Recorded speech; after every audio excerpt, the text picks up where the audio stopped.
Troopers Travels, another excursion, Rotherham area, near Maltby. So all will be revealed shortly. I think if you're from Rotherham you'll know where I am anyway. It's an old pit village and just down here there's something I want to see, so have a look at it. See you in a bit, bye. Took a bit of a detour. It said it's 1.3 miles from that main road. I think it's Tickle Road to be fair. So I'm going to go down this footpath and see if I can link up to it. It says about 24 minutes walk, but it's quite a distance from centre of Maltby, but it's a nice day, so let's explore. I think I'm going the right way anyway. This is like a footpath along the bottom, so possibly it will take me to, I want to say where I'm going there. Well, all the reveal when I get to it. Bit better than main roads with all bloody petrol and things, but yeah, just carry on going along this path and see what we've got. But I have featured this before on one of me, not a video, but like a photo with music. But yeah, I thought another day off, why not? Why not indeed? And a nice sunny day, which Troops normally gets the wet ones recently, so we'll just continue anyway and find where we're going. Yeah, it's lots of wild garlic, and smoked wild garlic and bluebells. Saw plenty of bluebells the other day, didn't I? Anyway, we'll try and find where we're going. I hope I don't get lost. I normally do, but you know what I'm like. Must be on the right way because there's a beck and that actually runs to the side of the place I'm going.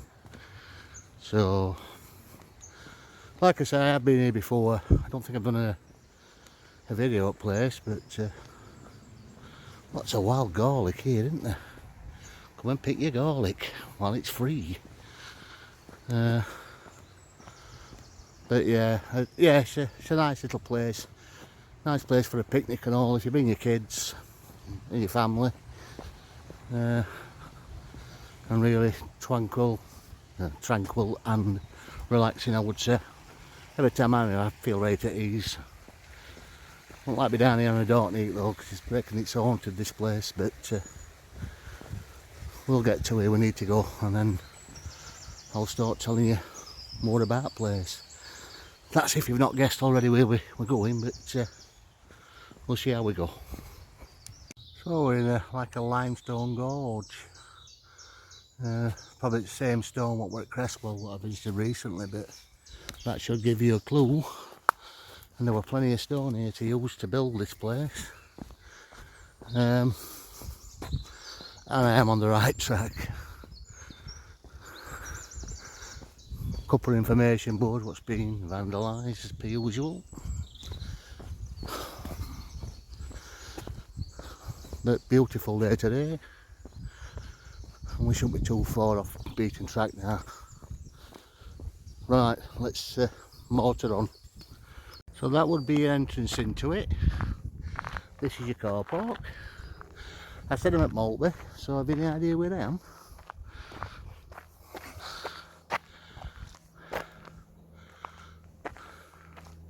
So that's the way you come in if you're driving by car. This is the car park. It's not a very big car park to be fair, but we'll have a look at the place we've come to visit. A walled limestone wall.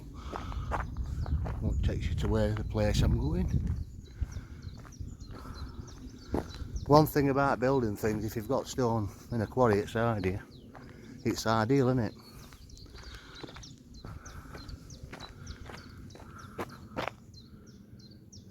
Nice warm day for a change.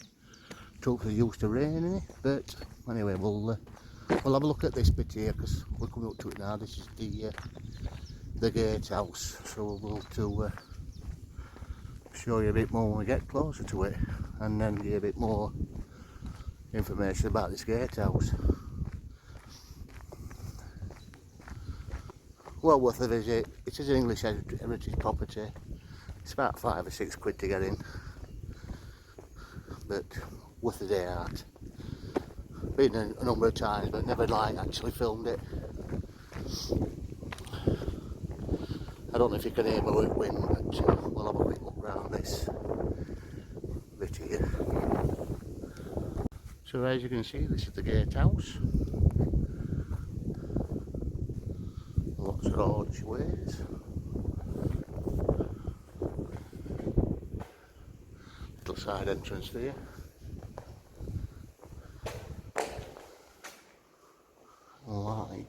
It's like a rose on top of that. I don't know if you can see that.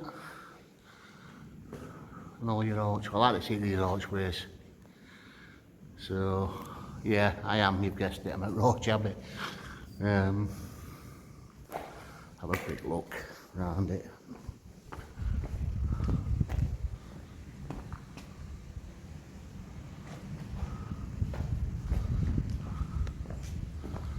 And obviously that's your beck, your Maltby beck, what runs through it.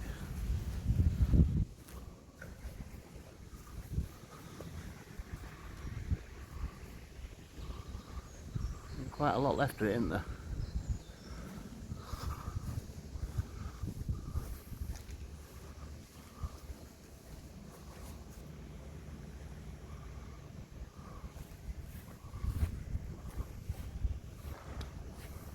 A little doorway there, which probably would have been a porter's entrance.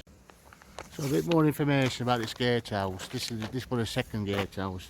The entrance to the Abbey precinct was via an outer gate, which no longer survives. This stood to the north of the monastery and controlled access to the precinct.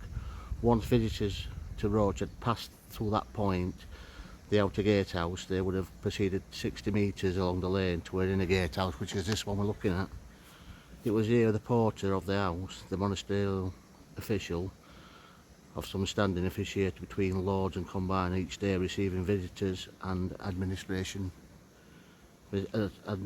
alms. So we'll have a quick look at this. In the early days, the porter would have returned the cloister after complying and slept in the dormitory with the rest of the community, but later he probably slept in this chamber in the gatehouse, which I should imagine some would have been like this tide.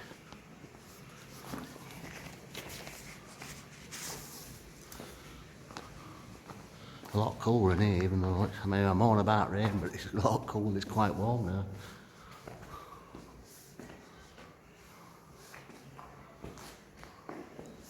Quite impressive, isn't it, what's left of this? So this would be like the second entrance into it from the actual gatehouse, what no longer exists 60 metres that way. So obviously this, the gatehouse what's left, the inner gatehouse at Roach, is now regarded as one of the earliest and finest Cistercian gatehouse in the country. It was a two-storey building with an high-pitched roof. Obviously nothing remains at roof now, but some of the original paving survives. Visitors enter this porch gateway through an inward swinging wooden gate and were received by the porter, whose chamber was on the right, which is that side. The upper floor could be accessed either from the circular staircase to the north of the gate hall or by the external stairway, which I don't think exists now. So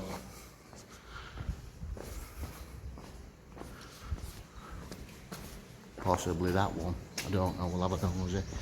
There's some steps in there. Oh, there's some steps, look. So that's what that is. Yeah, didn't know that, first time I've seen that. So yeah, it's looking well, innit? To say how old is it? From 1100s, 11th century. On passing through obviously the archway, visitors enter the gateway on a ribbed vaulted building with two arches. The larger of which intended for vehicles such as carts and smaller for those on foot. Once the gatehouse had passed, they proceeded straight onto the inner court and passed through a porch on the right, which we've just looked at, which led to an outer court, which would be that bit there, where the car park is, or the lodging places here. Yeah. So the upper gatehouse had been accessed either from a circular staircase, which we've just seen in the north wall, or an external stairwell. it seemed that this level contained a large rectangular room and 3 smaller chambers, which makes sense. And there you've got your limestone again on your dorch.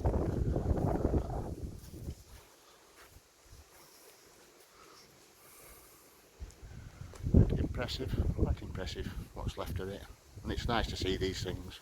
It's all part of the history, isn't it? The former wall and bench along 3 sides functioned as a business centre where the abbot could hold court, and there may have also been a chapel here when visitors could pray. The actual date of this gatehouse remains a bit unclear, to be fair. Recent archaeologist analysts suggest the gatehouse dates from the 14th century and not as generally held. I said 11th century, didn't I, like a wally? But yeah, possibly 14th, rebuilding on the 12th century plan. But we'll go into visitor centre. We'll get that there. I want to get a book, and then we'll get a bite of lunch. So what we're looking at here is the Banqueting Lodge. This is now the ticket office at the English Heritage Site. This was designed by Sir Lancelot Capability Brown. Gets a few mentions in my videos.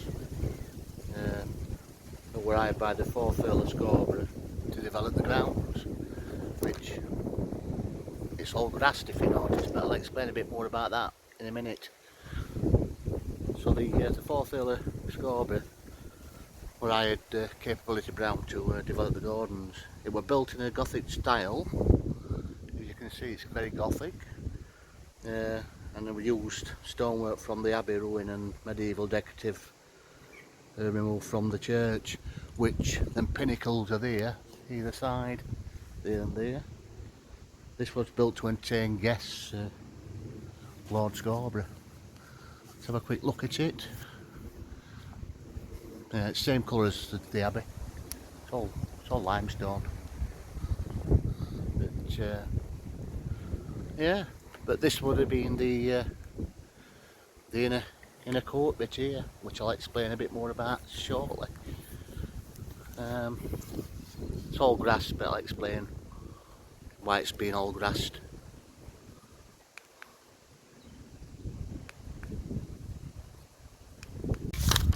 So, I don't know if you can hear me, it might be a bit windy, but this would have been the inner court between the lodge and the Abbey, which is down there.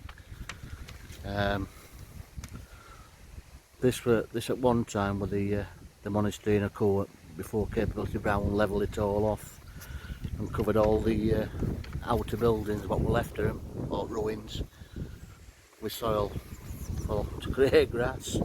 It's a grassed area now. Decisions where visitors stayed lay with the gatehouse keeper, the senior monk, and the remains of the underneath this grass will be the house, kitchens, washrooms, latrines, and resident officer of the cellar who was in charge of all guests. So this is the outer or inner court rather.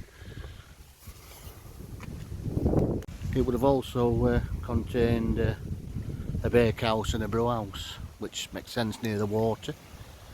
And then obviously to the south of the inner gatehouse, both these contain various buildings connected with the Abbey, Roach Abbey. There would have been stables, mills, wool houses, ox houses, dovecotes, fish ponds and orchards. After Roach Abbey had been suppressed, there's information available stating in 1554 a grant was made to William Ramsden. There were 2 orchards from the 7, a little pond, dovecotes, fruit gardens, ponds and other conveniences.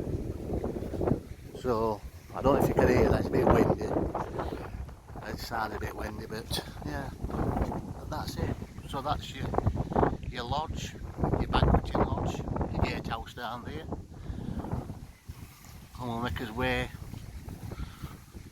towards the Abbey. quite a lot left of it, isn't there? But we'll touch on that when we get into it shortly.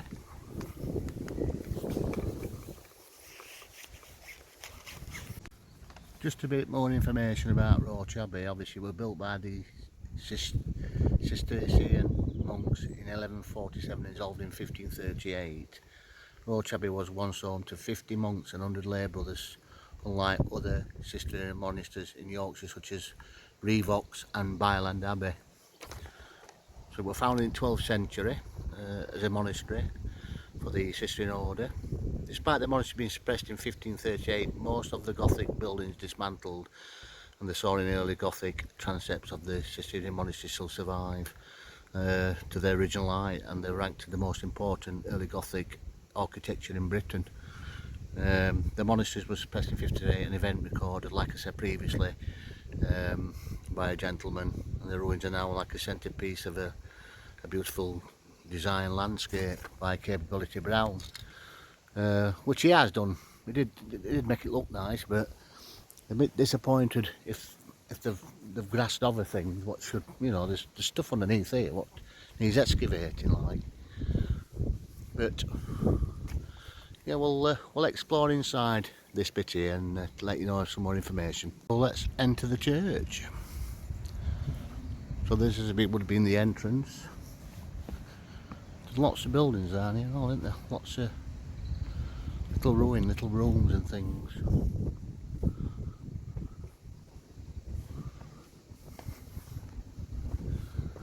I believe there's some little gravestones here and all.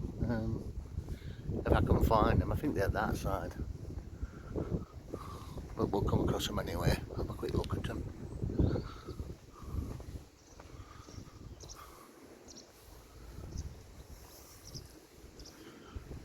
A nice little bridge over there as well. Lots of cloisters.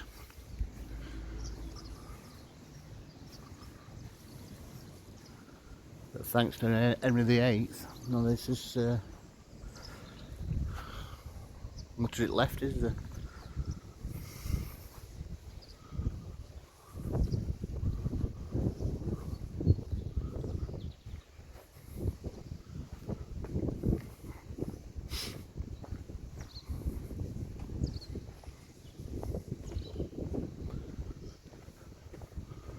We'll have a quick look at these.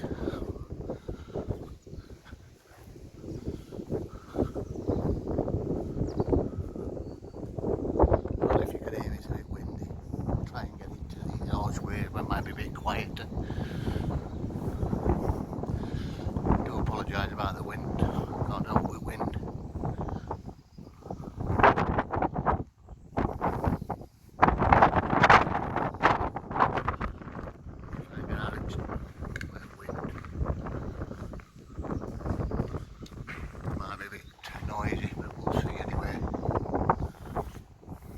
So to the left here, that would have been the library area.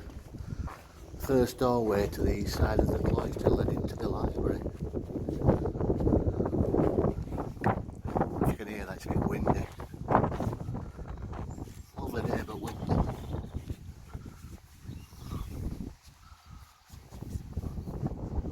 So this would have been the library area. Let's see what we can find out about the library. So as you come out this doorway on the east side of the cloister, this led to the library, and the room beyond that was served as a sarcophagus for mass vestments and vessels. Library lists from the late 12th century suggest a monastery the size of Roach Abbey held about 75 manuscripts in Latin. So this would be like the room they're talking about. This would have included Bibles, each in several volumes of the commentary or glosses books by the Church Fathers such as St. Augustine, Ambrose and Jerome, encyclopedias, sermons by famous Cistercian monks such as Bernard of Clairvaux and St. Arled of Revox. I think I pronounced that right. I'm not very good with my words, am I? But that was a library. You come into the library, and this was the the room just off the library.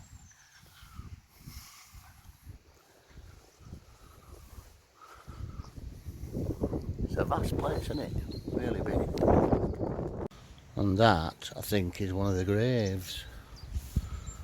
Last time I came, I think there were two, but I might be looking at the wrong place. But that is a grave. That's somebody with high authority, that, within the grounds of the actual the Abbey. Some nice little steps will take us up here. Let's have a quick look round.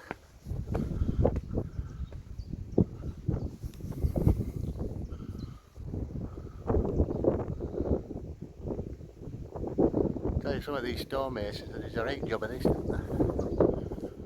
It's still surviving after all this time, even though it's had a bit of work done to it. It's still all there, original bits of top. Be interesting to know how many floors there were. I should imagine there were. That's your first floor, the second floor up there, because there would have been 3 stories high, this. And this would be your altar, what's left of it.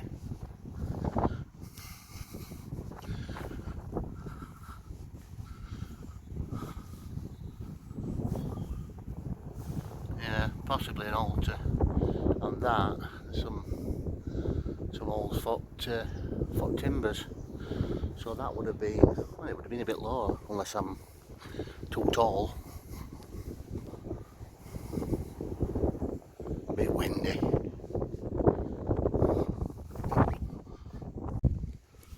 So that was that first one I've just looked at. Or was it at that side? I'm not sure now.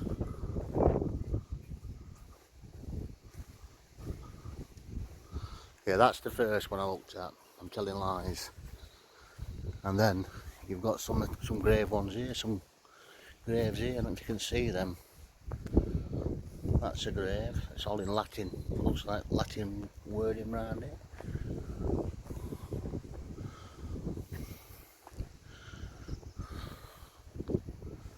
And then there's a couple here.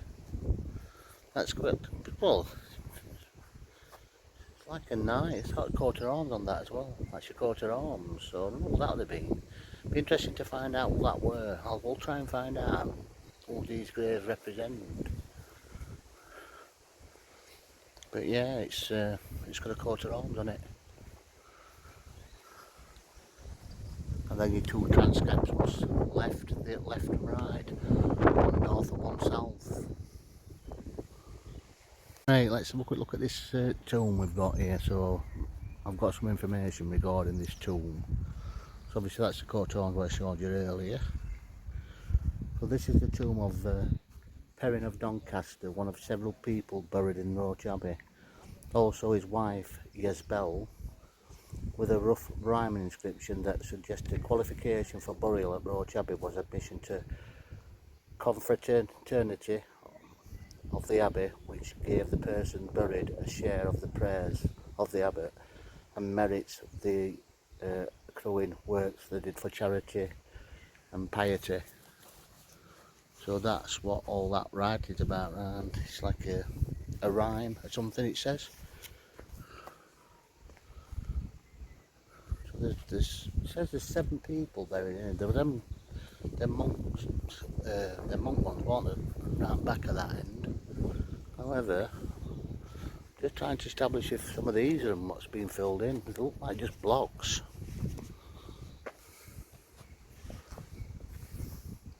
But that's the tomb of Perrin of Doncaster and his wife. Look at the other one. And this second grave, obviously, there's not much left here. They have got a picture here actually, but it's a lot different to what it were then. So this is the 14th century grave or tomb of the Rylstone family, depicting a praying figure. Now the praying figure's gone, hasn't it? It's disappeared. It's been weathered, hasn't it? I'm surmising there's a few here, so that's one, possibly 2 there, I'm not sure. 1, 2, which is now disintegrated. 3, 4, 5. This is one. This is definitely one, but it's got a thing which all disappeared. You can see all that writing on it there, can't you? Try and get that picture up if I can, but I don't know if it'd be copyrighted, to be fair. Now, look at that other grave.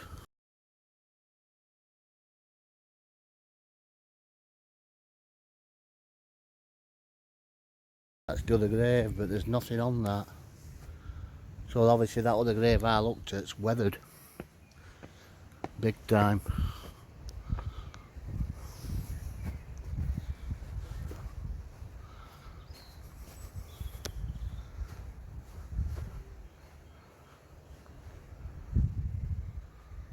Right, time for a spot of lunch, I think, and then I'll just continue afterwards. A little bit more about church, might as well talk about it while we're here. So the church was the largest and most ambitious building in every monastery, dating back from the late 1170s and perhaps about 1180. The church was used every day by the monks and Leyburn brothers, and resonated with song and communal prayer for about 7 and 9 hours, between 7 and 9 hours a day.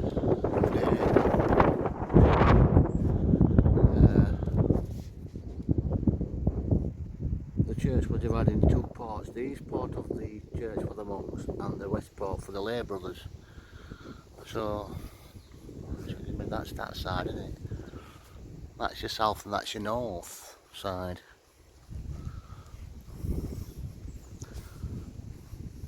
Some cracking views of these. Get some good pictures of these and all for you. So a bit more information about these transepts, north and south one. So there were 3-storey rib vaulted elevation transcripts and had French Gothic appearance, which pointed up with pointed arches and elegant shafts. Well, that's them and that's your arches. Small variations in architecture detailing suggest a sequence of a building campaign with work on the south concept a few years earlier than the one on the north, according to this. The windows were enlarged in the 14th century with reticulated flowing tracery to the enlarge of the 14th century flower tracery. That must be the windows, what they had. Obviously the north wall retains the stubs of 3 tiers. That's the one there.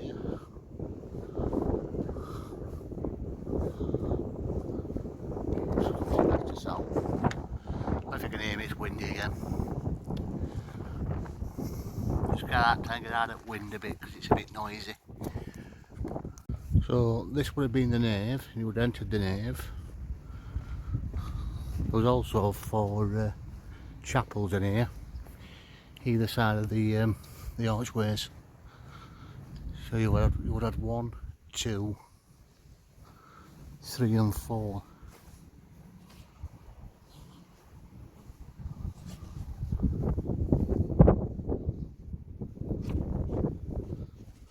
Obviously that doorway is up there as well. We did talk about that earlier, didn't we?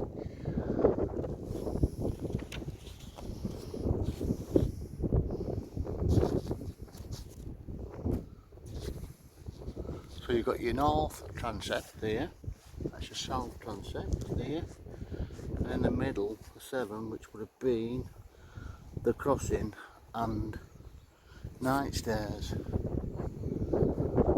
No sign of any stairs now, is there? This bit here in the south concept shows remains of an altar platform, which is this bit here. You can see that. So that's the remains of altar, and the archway there is the outline of the Priscina. Priscina, I hope I'm pronouncing that right.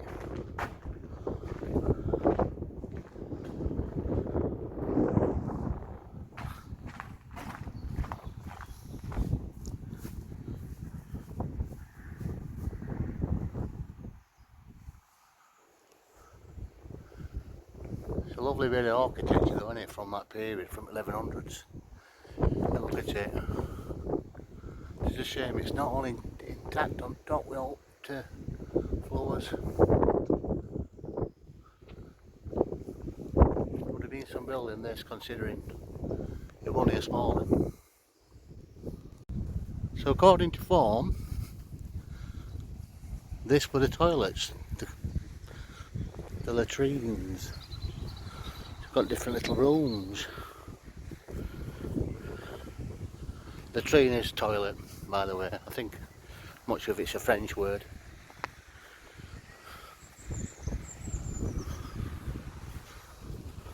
I expected some channels, to be fair. I'm a bit confused at that, because normally you get channels. So the latrine would have gone straight into the water and been swept away. I think there's another one on here somewhere, but I'm just going to establish which one it is and where it is. And this place here would have been the what's known as the lava or lava. All this here, I didn't look at this earlier. Yeah, this would have been the lava next to the affected doorway, the remains of a monk's lava in which they would have washed their hands before the meal in the rectory.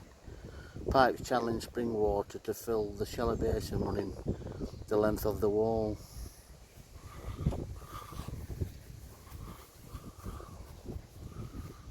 Possibly these. Possibly. Yeah. The lava was also used in the late afternoon and sat on Saturdays when the abbots washed their feet of the monks, a ritual that reenacted Christ washing the feet of his disciples and his command to love one another. The lava had arcaded design, but only one mounted base remains at the west end. Each trough retains traces of lead pipes and taps.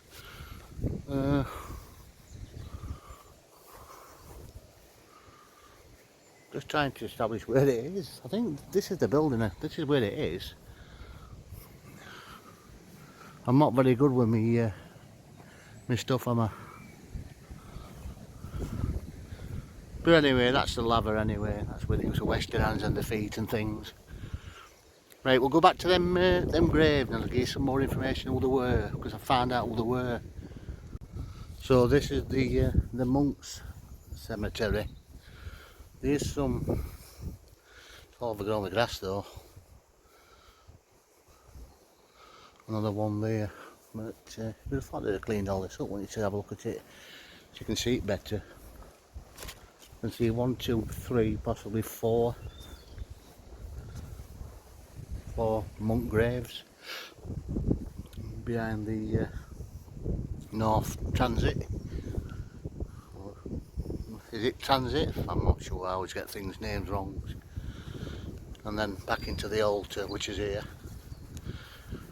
Let's have a quick look round.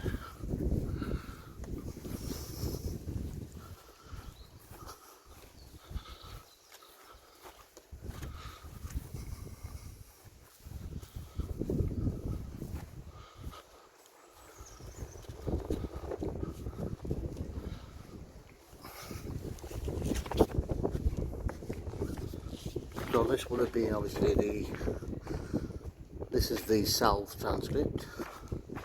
That would have been the chapter house or the library we mentioned earlier.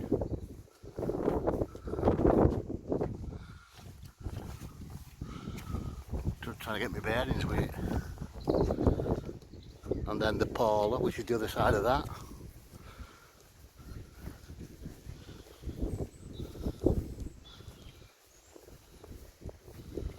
That's the parlour. And then these buildings here would have been the monks' accommodation.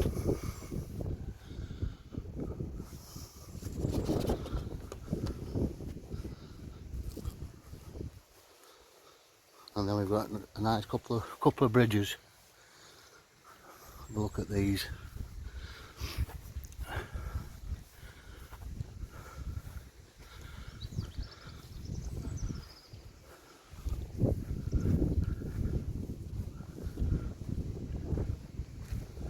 a wagtail.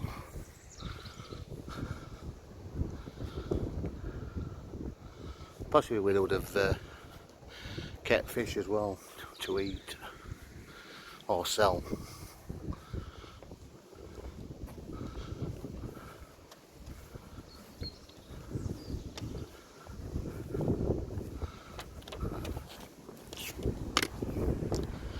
And a nice little water feature there coming down.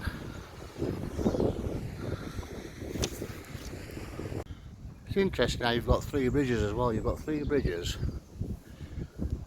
So whether that had been for the drinking water as well, because that's the only access what they've got.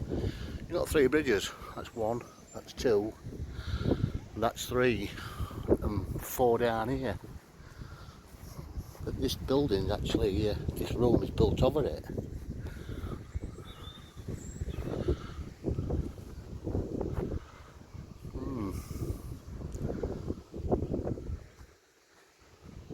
Just pan round, show you a bit more.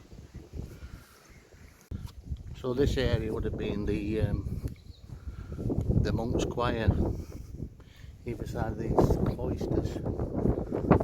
There's 3 between there and there,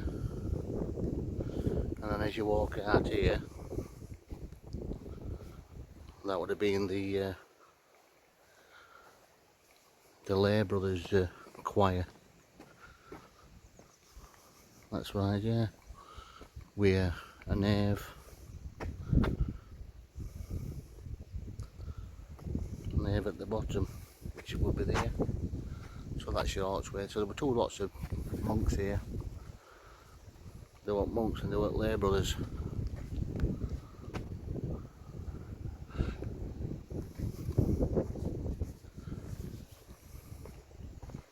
Just trying to see if there's anything I've missed.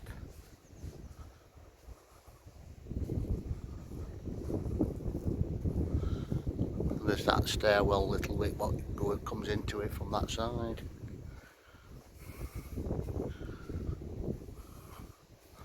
So this would have been entrance into the stalls, into middle at nave.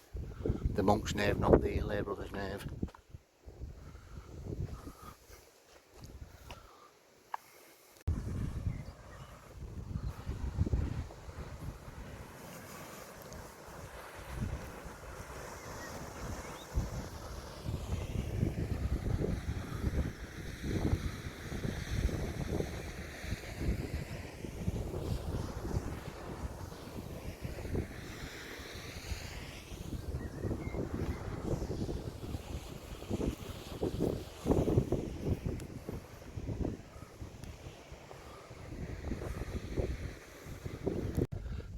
Just a little bit more information before I round it off. Obviously, Abbey's history appears to have been unexceptional. The community that peaked in the 13th century, about 50 monks and 100 lay brothers worked here on the farm and on granges and sheep pastures.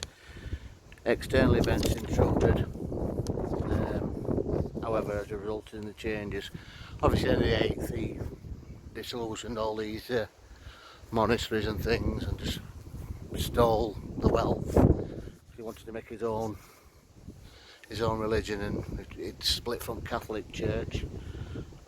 Obviously this is what happens when you get Henry VIII in charge. Tyrant, but still a royal king. A few more bits about Abbey. An early example of decimation at monastery with sheep flocks by the moraine sheep scab. So they weren't very nice things to be having if you were breeding sheep. Further disasters followed the early 14th century in the form of raids by the Scots, and in 1340 the Black Death, a document in the 13th Rotors community numbered of only 15 monks and a single lay brother. So that's the 15th century brought a modest recovery. Patrons remained loyal.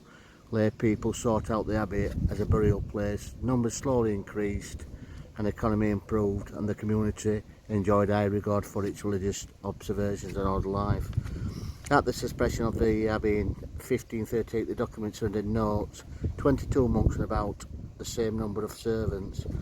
An inventory taken at the same time recorded 80 oxen, 5 cart horses, 120 sheep and 40 pigs, and noted the precinct included 7 orchards as well as dovecotes, fruit gardens, ponds and other conveniences, which I did explain about that earlier down there, didn't I? When, obviously the outer thing. Anyway, that's it. I think I can't really say much more about it. I'm not an historian, but I do try. Hope you've enjoyed that. Just a bit more information about the inner area of the Roach Abbey, just past the actual lodge. So in 1627 the abbey remained and was owned by Robert Sanderson of Fillingham in Lincolnshire. Where his descendants had died out, the early 18th century the estates was left to a cousin, Thomas Lumley, 1691 to 1752, who obviously became the Earl of Scarborough. That's when he got Capability Brown involved. Basically, he asked him to come and model the grounds, but basically all this grass, like we spoke about earlier, there's foundations under here of outer buildings, probably never been excavated, just filled in full with grass. But yeah, he remodelled Valley. Obviously the Earl of Scarborough 1725 to 82 contracted Lancelot Capability Brown to order the valley to be remodelled in its contemporary taste, which he'd done quite a lot of gardening Capability Brown. But that's that really. Right, so that's a bit more information. I'm throwing some little snippets in, but I am trying. So this would have been the warming house, and that's the fireplace, what's left of it. You can see all red tile, can't you? Apparently a fire burned constantly from All Saints Day, 1st of November to, what's it say here? To Good Friday. It allowed monks to thaw out from the chilly nights in the offices in the church and provided space for periodic clipping of hair for the torso and also the trim of beards for bleeding and some others for copying manuscripts. So this is one of the fireplaces. Apparently there's another one somewhere, and I found out them graves were, well, 2 of them at least anyway, so we'll go back to that shortly and tell you who they were. But according to form, other side of this, it's never been excavated with that door entrances.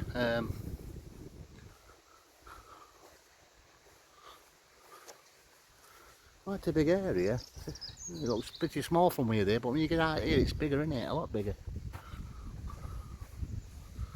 So these were some rooms here. I'm not sure what they were though. It's not really shown that map. And to me these are some type of steps.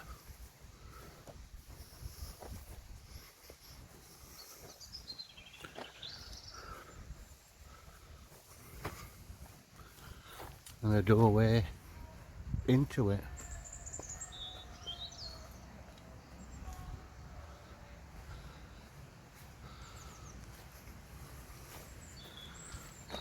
Lovely day and all today. If it's a sunny day, it's in a visit. Put some money in the coffers. Yeah, so that's the other fire. It'd be interesting to know where the other fireplace is. I'll have to try and find that. Possibly a well there and all. Some type of well.